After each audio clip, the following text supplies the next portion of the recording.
साथियों, herbalism with health श्रृंखला के अंतर्गत आपका हार्दिक स्वागत है। इसके अंतर्गत हम आपको प्राकृतिक औषधि पौधों और आयुर्वेद से संबंधित जानकारी आप तक पहुंचाते हैं। प्राचीन काल से ही आयुर्वेदिक औषधियों का स्वास्थ्य संरक्षण के लिए प्रयोग किया जाता आ रहा है। आयुर्वेद के इसी विज्ञान पर आज हम चर्चा करेंगे। आज हम हमारे शरीर के अंदर जो 3 प्रकार के दोष हैं उसी के बारे में चर्चा करेंगे। आयुर्वेद से संबंधित बहुत सारी जानकारियाँ आप तक पहुँचेंगी। हमारे शरीर में जो 3 दोष हैं, वात, पित्त, कफ, इनका प्रभाव हमारे पूरे शरीर पर होता है। इनमें से आज हम वात की जानकारी आप तक पहुंचाएंगे। वात को आयुर्वेद में तीनों दोषों में सबसे महत्वपूर्ण माना गया है। जो तत्व शरीर में गति करे, उत्साह उत्पन्न करे, वह वात या वायु कहलाता है। शरीर में सभी प्रकार की गतियां वायु के कारण ही होती हैं। वात को ही प्राण कहा गया है। जो हमारे शरीर में स्थित वात है वही प्राण है। जब वह प्राण बाहर होता है तो वायु होता है। अथर्ववेद के अनुसार शास्त्रों में जो वर्णन कहा गया है कि संपूर्ण ब्रह्मांड को ही प्राण के वश में कहा गया है। जो प्राण है वही वायु है। चरक संहिता में इसीलिए वायु को ही अग्नि का प्रेरक कहा गया है। सभी इंद्रियों का प्रेरक,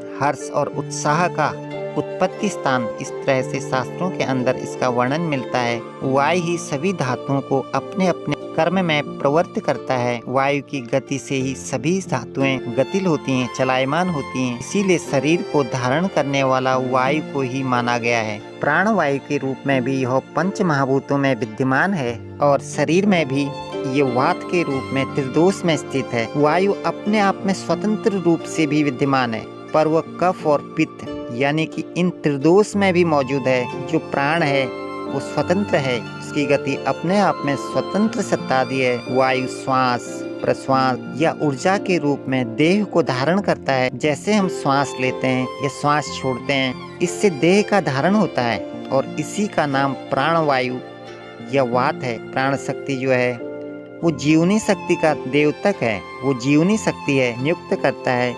इन सबको शरीर की जो पाचक अग्नि है, धातु अग्नियां हैं, इन सब से प्रदीप्त करने का काम करता है, प्रज्वलित करने का काम करता है। हमारे शरीर में जो विभिन्न स्रोत हैं, सब जगह पर ये वायु गति करते रहता है, उसका निर्माण भी करता है। खाली स्थान बना करके उसमें गति करने का काम करना भी इसी का ही काम है। रस, रक्त आदि जो धातुएं हैं या उनकी सूक्ष्म स्थूल रचना करना है या शरीर के एक अंग से दूसरे अंग का संबंध करना है, जोड़ना है, ये वायु का ही कार्य है, वात का ही कार्य है। गर्भ में जो भ्रूण होता है उसका जो विकास करना है, कैसा आकार होगा, किस प्रकार का आकार बनेगा, किस तरह से होगा, और हमारा जो नर्वस सिस्टम है जिसको हम नाड़ी मंडल कहते हैं, इन सब कार्यों का नियंत्रण करना, सभी क्रियाओं का संचालन करना, ये सब वायु के ही अधीन है, वायु के ही द्वारा होते हैं। वायु के बिना जो दोनों दोष हैं, कफ और पित्त, ये भी निष्क्रिय रहते हैं। इसलिए शास्त्रों में पित्त और कफ को पंगु या निष्क्रिय कहा गया है, क्योंकि जहाँ वायु लेकर के चलता है ये वहीं चलते हैं। वात ही इन दोषों को अपने अपने स्थान पर स्थिर भी करता है और आवश्यकता पड़ने पर अलग अलग जगह पर भी पहुँचाता है।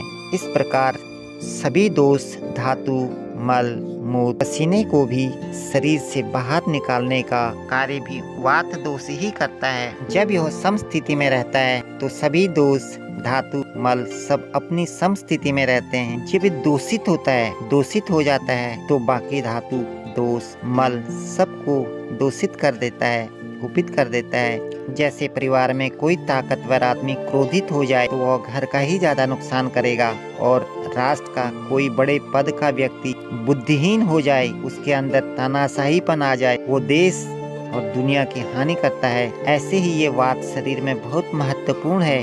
बाकी सभी दोषों की अपनी महत्ता है, पर वायु बहुत ही महत्वपूर्ण है।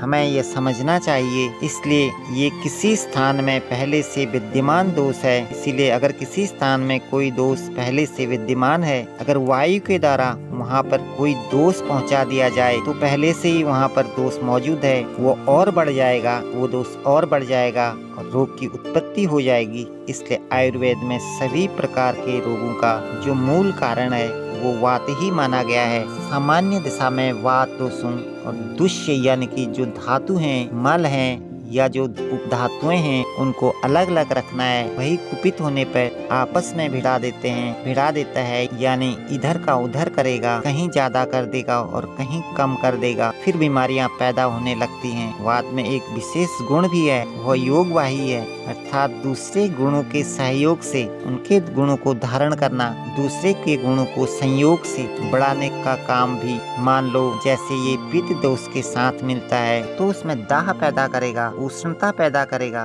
तो वो पित्त दोषों को बढ़ा देगा।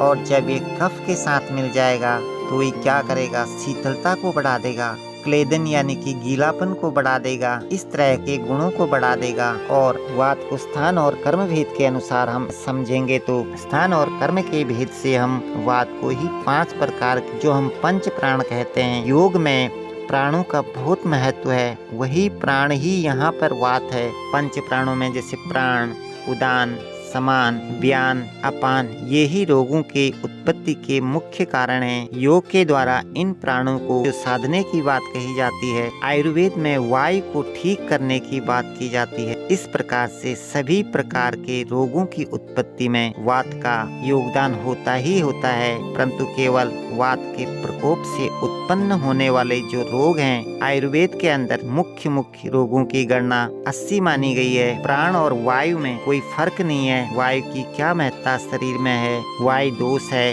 पर वो धारण करने वाला है, इसलिए यह धातु भी है और वह बाकी के दोषों को घटाने बढ़ाने का भी काम करता है, इसलिए वह योगवाही भी है। यानी कि पित्त के साथ मिलकर के पित्त के गुणों को बढ़ा देता है, कफ के साथ मिलकर के कफ के गुणों को बढ़ा देता है, तो वो तो लाभकारी भी है। इसके स्वाभाविक गुण वात रुक्ष है, शीतल है, लघु है, सूक्ष्म है, चल है, तुसद है। तुसद का मतलब होता है चिपचिपाहट नहीं है, और खर है, तो इसलिए रुक्ष आदि का वात के जो स्वाभाविक गुण हैं, जब वात सम अवस्था में होता है तो इन गुणों का अनुभव हम नहीं कर पाते हैं, इन गुणों का अनुभव नहीं होता है उस समय पर। परंतु आप देखेंगे जैसे उत्साह है, श्वास लेना है, छोड़ना है, उनसे पता चलता है कि वायु शरीर में काम कर रहा है। यदि श्वास लेना है, श्वास लेना छोड़ना समाप्त हो जाए तो भी वायु का कार्य निरंतर चल रहा होता है, पर वह प्राण के रूप में जो काम कर रहा था वह कार्य खत्म हो जाता है। जब प्रकोपित होता है, शरीर में रुक्षता होने लगती है और शरीर में दर्द होने लगता है,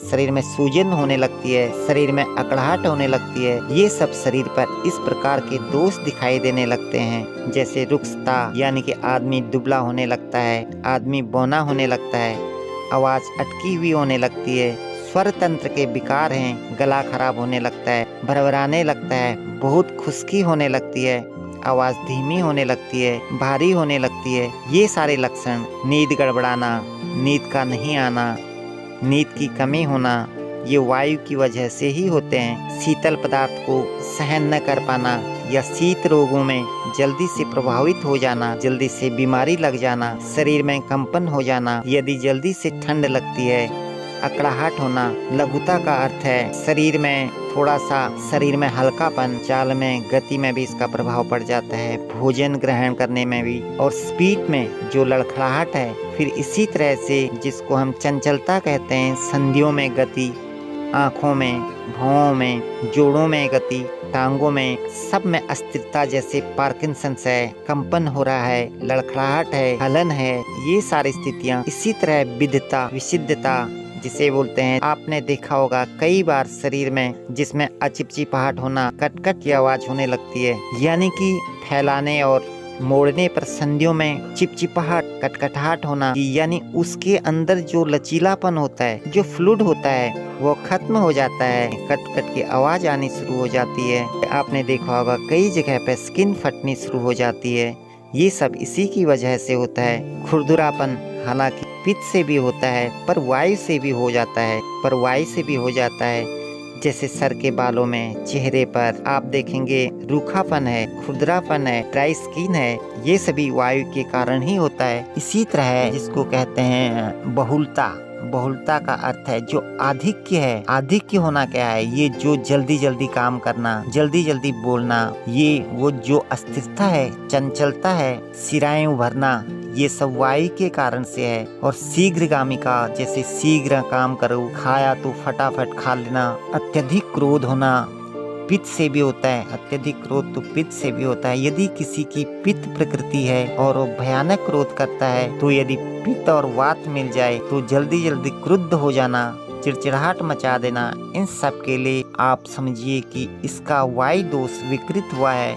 या जल्दी से दूसरों को डराना, अपने आप भी डर जाना। कुछ लोग होते हैं दूसरों को भयभीत करते हैं, अपने आप भी जल्दी से किसी की बात को नापसंद करना, किसी की बात को नकार देना, मेरे को नहीं करना है, मुझे तो पता है। ये सारे लक्षण वात प्रकोपित व्यक्ति के प्रकोपित होने के कारण से ही हो जाते हैं। ये क्यों हो जाते हैं? जो मलमूत्र के वेग को रोक लेते हैं, सोच की इच्छा को दबा कर रखना, वायु एकदम बढ़ने के क्या कारण है? आपकी जो सहज इच्छाएं हैं, कोई बात होती है तो शालीनता से सहजता से प्रकट कर देनी चाहिए। यदि हम नहीं करते हैं तो भी वायु बढ़ेगा। और जो बार बार भोजन खाते हैं, असमय में खाते हैं, ज्यादा खाते हैं, बिना पचे हुए दोबारा भोजन पीछे से कर लेते हैं, खा लेते हैं, ये वायु बढ़ाने के लिए खतरनाक है। यानी कि इच्छाओं को दबाना, अति भोजन, असमय भोजन, विपरीत भोजन, दूसरा कारण देर रात तक जागना, समय पर न सोना आदि, ये सब आपके वायु को बढ़ाने वाले हैं, वात को बढ़ाने वाले। आशा करता हूँ हर्बलिज्म विथ हेल्थ श्रृंखला के अंतर्गत दी गई ये जानकारी आपके लिए उपयोगी होगी।